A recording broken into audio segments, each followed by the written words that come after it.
Their father, the king, married a very wicked queen who was not at all kind to the poor children. They found this out on the first day after the marriage, when there was a grand gala at the palace.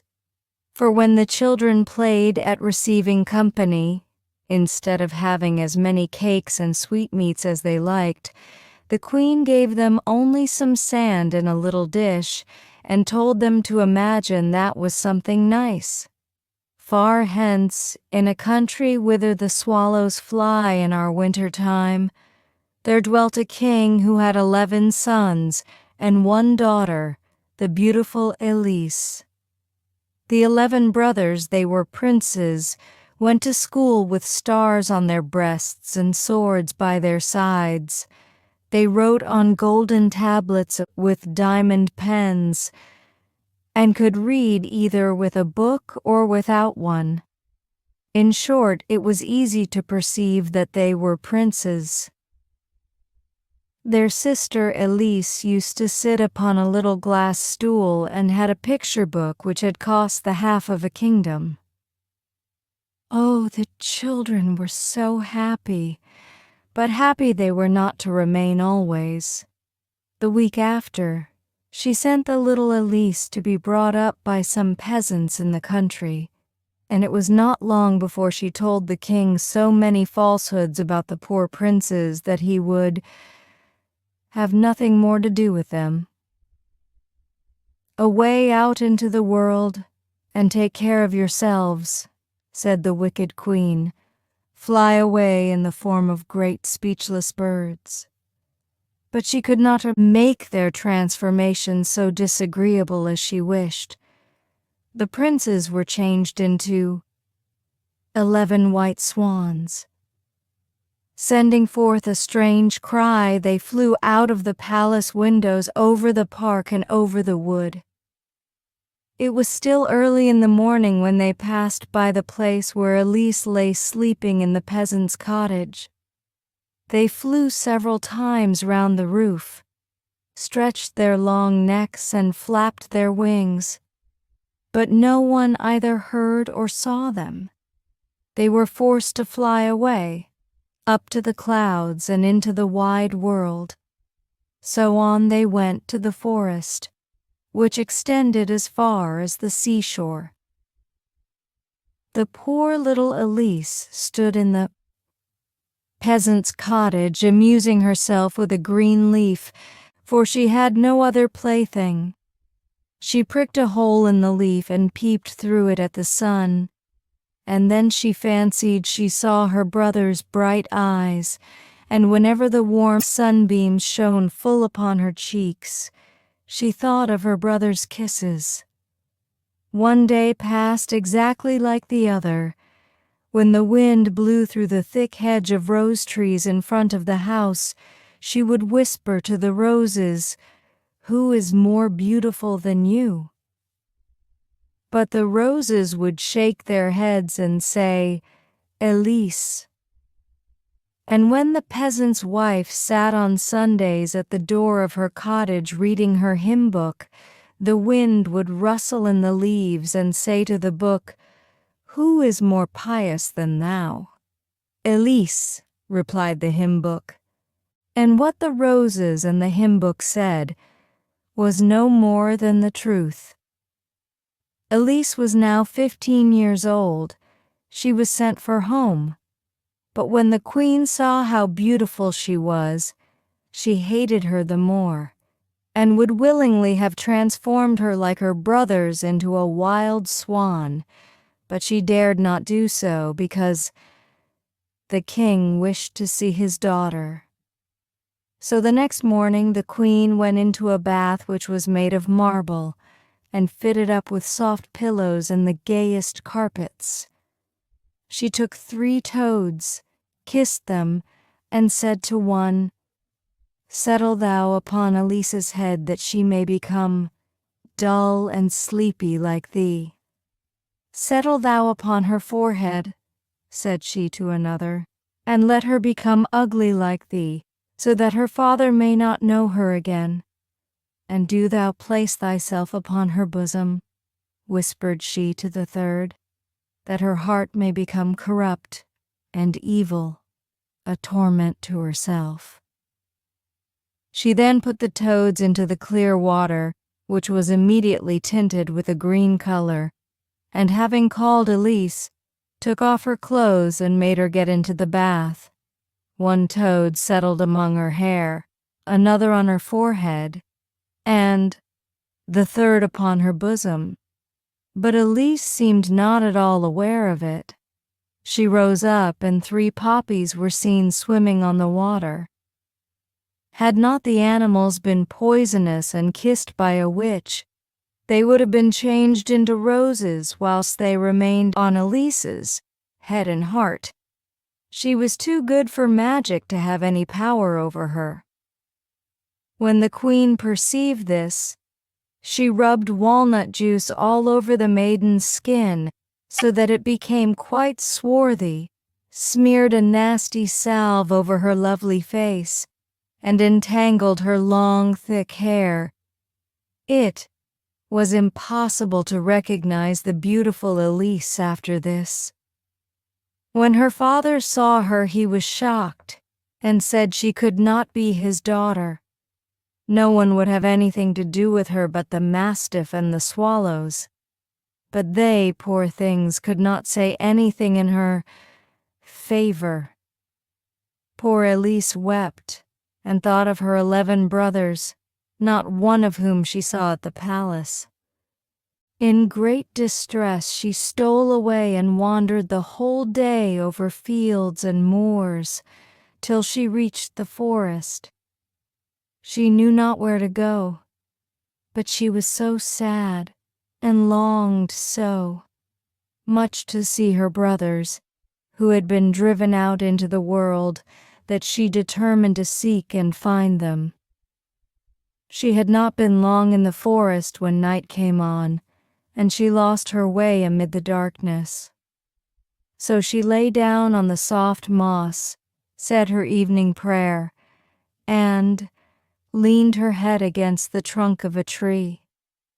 It was so still in the forest, the air was mild, and from the grass and mound around gleamed the green light of many hundred glowworms, and when Elise lightly touched one of the branches hanging over her, bright insects fell down upon her like falling stars. All the night long she dreamed of her brothers. They were all children again, played together, wrote with diamond pens upon golden tablets, and looked at the pictures in the beautiful book which had cost half of a kingdom. But they did not as formerly make straight strokes and pothooks upon the tablets. No, they wrote of the bold actions they had performed and the strange adventures they had encountered, and in the picture book everything seemed alive. The birds sang, men and women stepped from the book and talked to Elise and her brothers. However, when she turned over the leaves, they jumped back into their places so that the pictures did not get confused together. When Elise awoke, the sun was already high in the heavens. She could not see it certainly, for the tall trees of the forest entwined their thickly leaved branches closely together, which, as the sunbeams played upon them, looked like a golden veil waving to and for. And the air was so fragrant, and the birds perched upon Elise's shoulders. She heard the noise of water. There were several springs forming a pool, with the prettiest pebbles at the bottom. Bushes were growing thickly round, but the deer had trodden a broad path through them, and by this path Elise went down to the water's edge. The water was so clear that had not the boughs and bushes around been moved to and fro by the wind, you might have fancied they were painted upon the smooth surface. So distinctly was each little leaf mirrored upon it whether glowing in the sunlight or lying in the shade. As soon as Elise saw her face reflected in the water, she was quite startled, so brown and ugly did it look.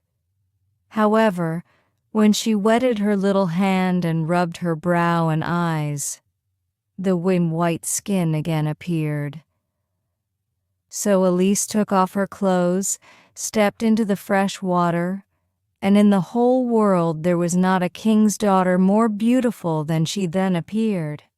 After she had again dressed herself and had braided her long hair, she went to the bubbling spring, drank out of the hollow of her hand, and then wandered farther into the forest. She knew not where she was going, but she thought of her brothers, and of the good God, who, she felt, would never forsake her.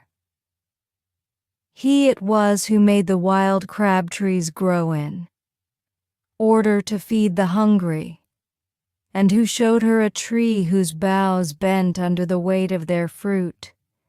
She made her noonday meal under its shade, propped up the boughs, and then walked on amid the dark twilight of the forest.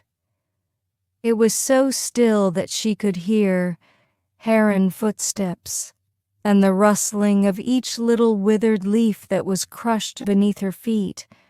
Not a bird was to be seen, not a single sunbeam penetrated through the thick foliage, and the tall stems of the trees stood so close together that when she looked straight before her, she seemed enclosed by trellis work upon trellis work. Oh, there was a solitariness in this forest such as Elise had never known before, and the night was so dark, not a single glowworm set forth its light.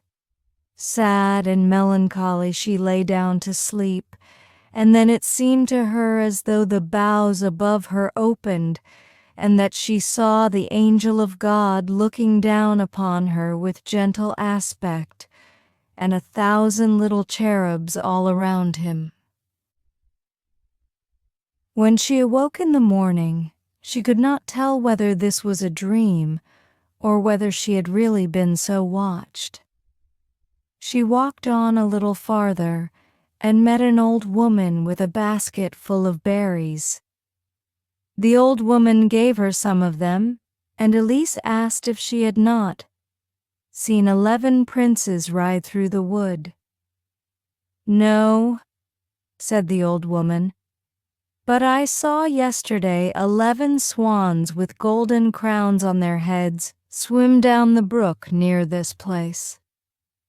And she led Elise on a little farther to a precipice, the base of which was washed by a brook.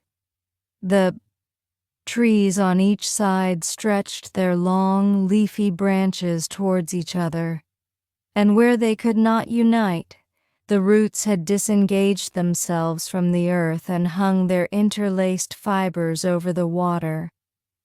Elise bade the old woman farewell, and wandered by the side of the stream till she came to the place where it reached the open sea. The beautiful sea lay extended before the maiden's eyes, but not a ship, not a boat was to be seen. How was she to go on? She observed the numberless little stones on the shore, all of which the waves had washed into a round form.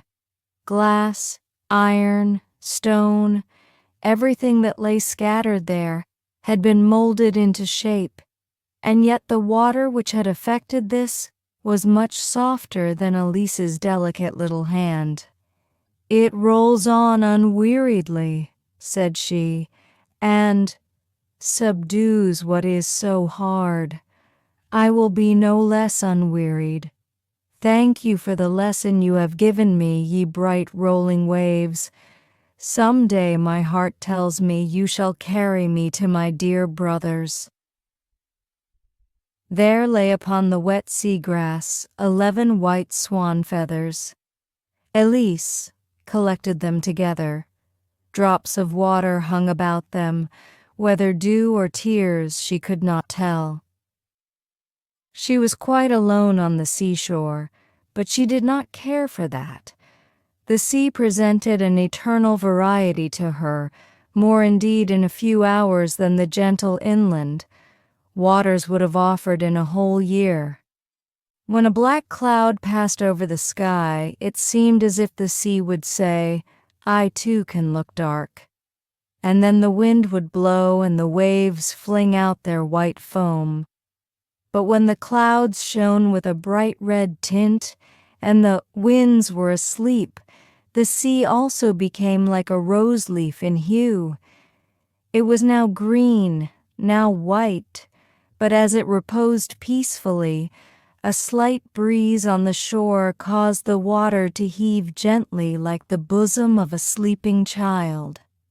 At sunset, Elise saw 11 wild swans with golden crowns on their heads fly towards the land. They flew one behind another, looking like a streaming white ribbon. Elise climbed the precipice and concealed herself behind a bush. The swans settled close to her and flapped their long white wings.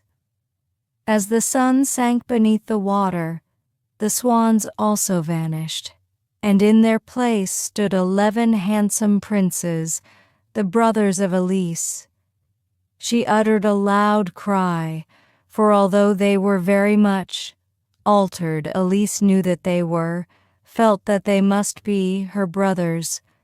She ran into their arms, called them by their names, and how happy were they to see and recognize their sister, who was now grown so tall and so beautiful. They laughed and wept and soon told each other how wickedly their stepmother had acted towards them. "We," said the eldest of the brothers, "fly or swim as long as the sun is above the horizon. But when it sinks below, we appear again in our human form. We are therefore obliged to look out for a safe resting place. For if at sunset we were flying among the clouds, we should fall down as soon as we resumed our own form. We do not dwell here. A land quite as beautiful as this lies on the opposite side of the sea, but it is far off. To reach it, we have to cross the deep waters, and there is no island midway on which we may rest at night. One little solitary rock rises from the waves, and upon it we only just find room enough to stand side by side. There we spend the night in our human form, and when the sea is rough we are sprinkled by its foam. But we are thankful for this resting place, for without it we should never be able to visit our dear native country. Only once in the year is this visit to the home of our fathers permitted. We require 2 of the longest days for our flight, and can remain here only 11 days, during which time we fly over the large forest, whence we can see the palace in which we were born, where our father dwells, and the tower of the church in which our mother was buried. Here even the trees and bushes seem of kin to us. Here the wild horses still race over the plains, as in the days of our childhood. Here the charcoal burner still sings the same old tunes to which we used to dance in our youth. Here we are still attracted, and here we have found thee, thou dear little sister. We have yet 2 days longer to stay here. Then we must fly over the sea to a land beautiful indeed, but not our fatherland. How shall we take thee with us? We have neither ship nor boat." "How shall I be able to release you?" said the sister. And so they went on talking almost the whole of the night. They slumbered only a few hours. Elise was awakened by the rustling of swans' wings which were fluttering above her. Her brothers were again transformed, and for some time flew around in large circles. At last they flew far, far away. One of them remained behind. It was the youngest. He laid his head in her lap, and she stroked his white wings. They remained the whole day together. Towards evening the others came back, and when the sun was set, again they stood on the firm ground in their natural form. "Tomorrow we shall fly away and may not return for a year, but we cannot leave thee. Hast thou courage to accompany us? My arm is strong enough to bear thee through the forest. Shall we not have sufficient strength in our wings to transport thee over the sea?" "Yes, take me with you," said Elise. They spent the whole night in weaving a mat of the pliant willow bark and the tough rushes, and their mat was thick and strong. Elise lay down upon it, and when the sun had risen and the brothers were again transformed into wild swans, they seized the mat with their beaks and flew up high among the clouds with their dear sister, who was still sleeping. The sunbeams shone full upon her face, so one of the swans flew over her head and shaded her with his broad wings. They were already far from land when Elise awoke. She thought she was still dreaming. So strange did it appear to her to be traveling through the air and over the sea. By her side lay a cluster of pretty berries and a handful of savory roots. Her youngest brother had collected and laid them there, and she thanked him with a smile, for she knew him as the swan who flew over her head and shaded her with his wings. They flew so high that the first ship they saw beneath them seemed like a white seagull hovering over the water. Elise saw, behind her, a large cloud. It looked like a mountain, and on it she saw the gigantic shadows of herself and the 11 swans. It formed a picture more splendid than any she had ever yet seen. Soon, however, the sun rose higher. The cloud remained far behind, and then the floating, shadowy picture disappeared. The whole day they continued flying with a whizzing noise somewhat like an arrow, but yet they went slower than usual. They had their sister to carry. A heavy tempest was gathering. The evening approached. Anxiously did Elise watch. The sun, it was setting. Still the solitary rock could not be seen. It appeared to her that the swans plied their wings with increasing vigor. Alas, it would be her fault if her brothers did not arrive at the place in time. They would become human beings when the sun set. And if this happened before they reached the rock, they must fall into the sea and be drowned. She prayed to God most fervently. Still no rock was to be seen. The black clouds drew nearer. Violent gusts of wind announced the approach of a tempest. The clouds rested perpendicularly upon a fearfully large wave which rolled quickly forwards. One flash of lightning rapidly succeeded another. The sun was now on the rim of the sea. Elise's heart beat violently. The swan shot downwards so swiftly that she thought she must fall, but again they began to hover. The sun was half sunk beneath the water, and at that moment she saw the little rock below her. It looked like a seal's head when he raises it just above the water, and the sun was sinking fast. It seemed scarcely larger than a star. Her foot touched the hard ground and it vanished altogether, like the last spark on a burnt piece of paper. Arm in arm stood her brothers around her. There was only just room for her and them. The sea beat tempestuously against the rock, flinging over them a shower of foam.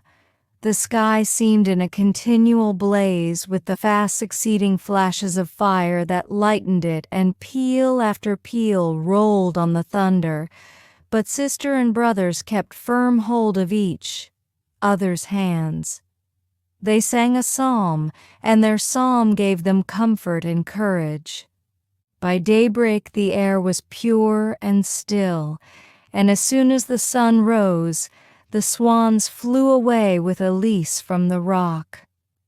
The waves rose higher and higher, and when they looked from the clouds down upon the blackish-green sea, covered as it was with white foam, they might have fancied that millions of swans were swimming on its surface.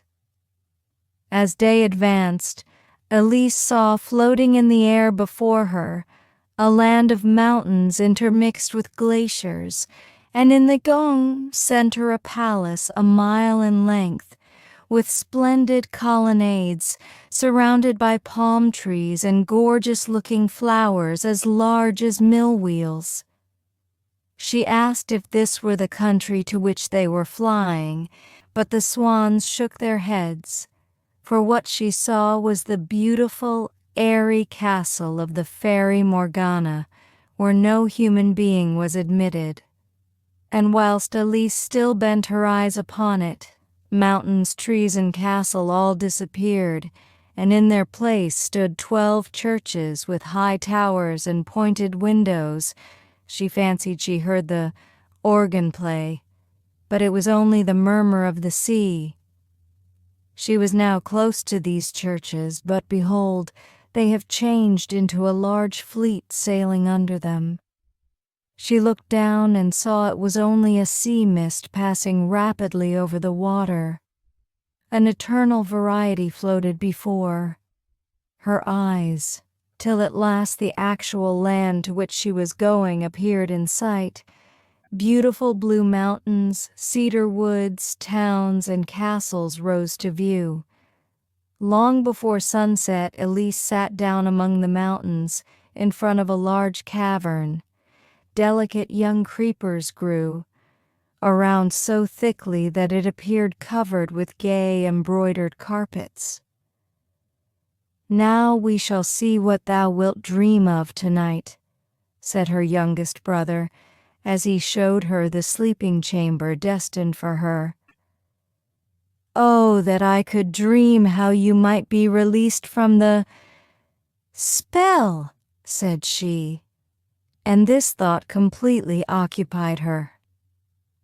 She prayed most earnestly for God's assistance, nay, even in her dreams she continued praying, and it appeared to her that she was flying up high in the air towards the castle of the fairy Morgana.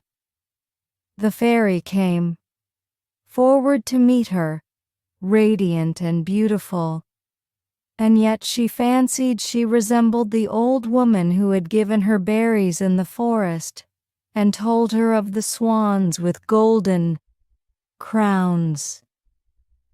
"Thou canst release thy brothers," said she, "but hast thou courage and patience sufficient? The water is indeed softer than thy delicate hands, and yet can mound the hard stones to its will, but then it cannot feel the pain which thy tender fingers will feel. It has no heart, and cannot suffer the anxiety and grief which thou must suffer. Dost thou see these stinging nettles which I have in my hand? There are many of the same kind growing round the cave where thou art sleeping, only those that grow there or on the graves in the church. Yarder of use, remember that. Thou must pluck them, although they will sting thy hand. Thou must trample on the nettles with thy feet, and get yarn from them, And with this yarn thou must weave 11 shirts with long sleeves. Throw them over the 11 wild swans, and the spell is broken. But mark this, from the moment that thou begin, nest thy work till it is completed. Even should it occupy thee for years, thou must not speak a word. The first syllable that escapes thy lips will fall like a dagger into the hearts of thy brothers. On thy tongue depends their life. Mark well all this. And at the same moment the fairy touched Elise's hands with a nettle, which made them burn like fire, and Elise awoke. It was broad daylight, and close to her lay a nettle like the one she had seen in her dream. She fell upon her knees, thanked God, and then went out of the cave in order to begin her work. She plucked with her own delicate hands the disagreeable stinging nettles. They burned large blisters on her hands and arms, but she bore the pain willingly in the hope of releasing her dear brothers. She trampled on the nettles with her naked feet and spun the green yarn. And at the same moment the fairy touched Elise's hands with a nettle, which made them burn like fire, and Elise awoke. It was broad daylight, and close to her lay a nettle like the one she had seen in her dream. She fell upon her knees, thanked God, and then went out of the cave in order to begin her work. She plucked with her own delicate hands the disagreeable stinging nettles. They burned large blisters on her hands and arms, but she bore the pain willingly in the hope of releasing her dear brothers. She trampled on the nettles with her naked feet and spun the green yarn. At sunset came her brothers. Elise's silence quite frightened them. They thought it must be the effect of some fresh spell of them, wicked stepmother. But when they saw her blistered hands, they found out what their sister was doing for their sakes. The youngest brother wept, and when his tears fell upon her hands, Elise felt no more pain.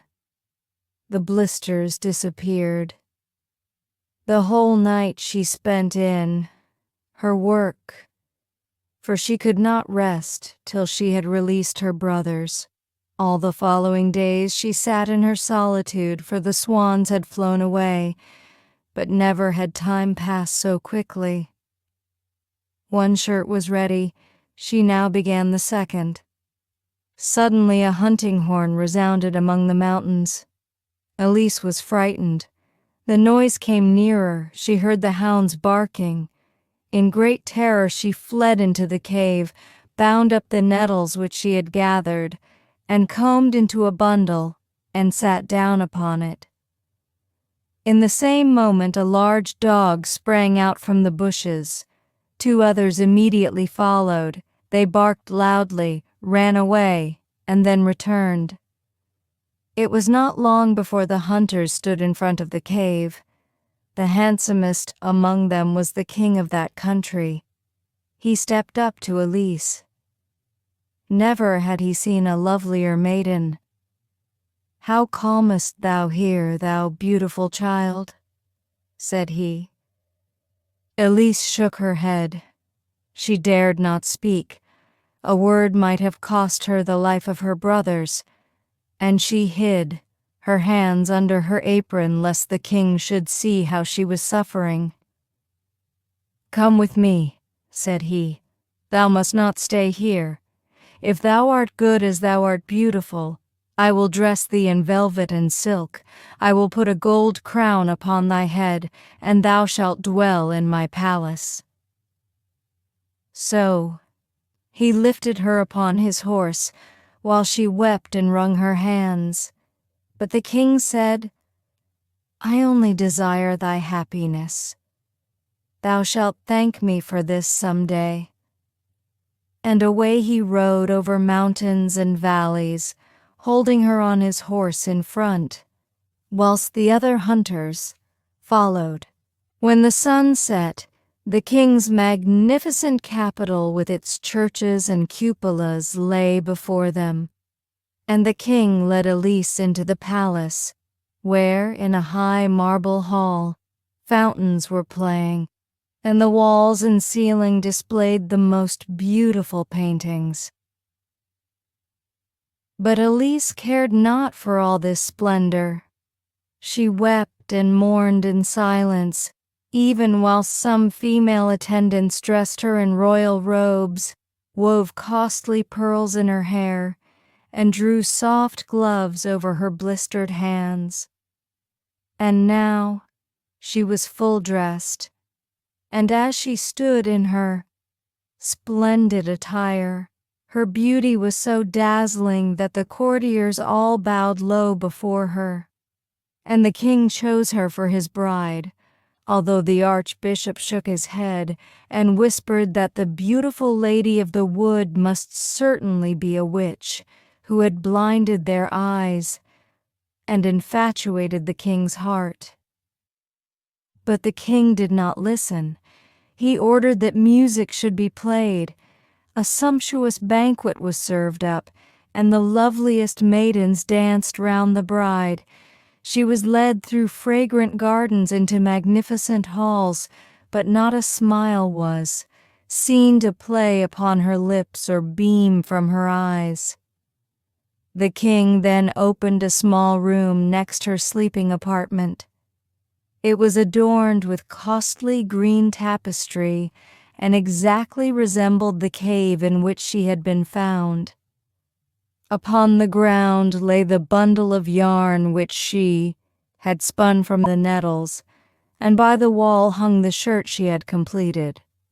One of the hunters had brought all this, thinking there must be something wonderful in it. "Here thou mayest dream of thy former home," said the king. "Here is the work which employed thee. Amidst all thy present splendor, it may sometimes give thee pleasure to fancy thyself there again." When Elise saw what was so dear to her heart, she smiled, and the blood returned to her cheeks. She thought her brothers might still be released, and she kissed the king's hand.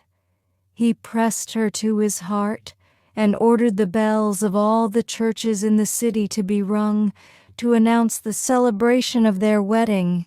The beautiful dumb maiden of the wood was to become queen of the land. The archbishop whispered evil words in the king's ear, but they made no impression upon him. The marriage was solemnized, and the archbishop himself was obliged to put the crown upon her head. In his rage he pressed the narrow rim so firmly on her forehead that it hurt her, but a heavier weight, sorrow for her brothers, lay upon her heart. She did not feel bodily pain. She was still silent. A single word would have killed her brothers. Her eyes, however, beamed with heartfelt love to the king, so good and handsome, who had done so much to make her happy. She became more warmly attached to him every day. Oh, how much she wished she might confide to him all her sorrows, but she was forced to remain silent. She could not speak until her work was completed. To this end she stole away every night and went into the little room that was fitted up in imitation of the cave. There she worked at her shirts, but by the time she had begun the 7th, all her yarn was spent. She knew that the nettles she needed grew in the churchyard, but she must gather them herself. How was she to get them? Oh, what is the pain in my fingers compared to the anguish my heart suffers, thought she. I must venture to the churchyard. The good God will not withdraw his protection from me. Fearful as though she were about to do something wrong, one moonlight night she crept down to the garden, and through the long avenues got into the lonely road leading to the churchyard. She saw, sitting on one of the broadest tombstones, a number of ugly old witches. They took off their ragged clothes as if they were going to bathe, and digging with their long, lean fingers into the fresh grass, drew up the dead bodies and devoured the flesh. Elise was obliged to pass close by them, and the witches fixed their wicked eyes upon her. But she repeated her prayer, gathered the stinging nettles, and took them back with her into the palace. One person only had seen her. It was the archbishop. He was awake when others slept. Now he was convinced that all was not right about the queen. She must be a witch, who had through her enchantments infatuated the king and all the people. In the confessional he told the king what he had seen and what he feared, and when the slanderous words came from his lips, the sculptured images of the saints shook their heads as though they would say, "It is untrue, Elise is innocent." But the archbishop explained the omen quite otherwise. He thought it was a testimony against her that the holy images shook their heads at hearing of her sin. 2 large tears rolled down the king's cheeks. He returned home in doubt. He pretended to sleep at night, though sleep never visited him, and he noticed that Elise rose from her bed every night, and every time he followed her secretly and saw her enter her little room. His countenance became darker every day. Elise perceived it, though she knew not the cause. She was much pained, and besides, what did she not suffer in her heart for her brothers? Her bitter tears ran down on the royal velvet and purple. They looked like bright diamonds, and all who saw the magnificence that surrounded her wished themselves in her place. She had now nearly finished her work. Only one shirt was wanting. Unfortunately, yarn was wanting also. She had not a single nettle left. Once more, only this one time, she must go to the churchyard and gather a few handfuls. She shuddered when she thought of the solitary walk and of the horrid witches, but her resolution was as firm as her trust in God. Elise went. The king and the archbishop followed her. They saw her disappear at the churchyard door, and when they came nearer, they saw the witches sitting on the tombstones as Elise had seen them, and the king turned away, for he believed her whose head had rested on his bosom that very evening to be amongst them. "Let the people judge her," said he, and the people condemned her to be burnt. She was now dragged from the king's sumptuous apartments into a dark, damp prison where the wind whistled through the grated window. Instead of velvet and silk, they gave her the bundle of nettles she had gathered. On that must she lay her head. The shirts she had woven must serve her as mattress and counterpane. But they could not have given her anything she valued so much, and she continued her work, at the same time praying earnestly to her God. The boys sang scandalous songs about her in front of her prison. Not a soul comforted her with one word of love. Towards evening she heard the rustling of swans' wings at the grating. It was the youngest of her brothers, who had at last found his sister, and she sobbed aloud for joy, although she knew that the coming night would probably be the last of her life. But then her work was almost finished, and her brother was near. The archbishop came in order to spend the last hour with her. He had promised the king he would, but she shook her head and entreated him with her eyes and gestures to go. This night she must finish her work, or all she had suffered, her pain, her anxiety, her sleepless nights, would be in vain. The archbishop went away with many angry words, but the unfortunate Elise knew herself to be perfectly innocent and went on with her work. Little mice ran busily about and dragged the nettles to her feet, wishing to help her. And the thrush perched on the iron bars of the window and sang all night as merrily as he could, that Elise might not lose courage. It was still twilight, just 1 hour before sunrise, when the 11 brothers stood before the palace gates, requesting an audience with the king. But it could not be, they were told. It was still night, the king was asleep, and they dared not wake him. They entreated, they threatened. The guard came up. The king himself at last stepped out to ask what was the matter. At that moment the sun rose. The brothers could be seen no longer, and 11 white swans flew away over the palace. The people poured forth from the gates of the city. They wished to see the witch burnt.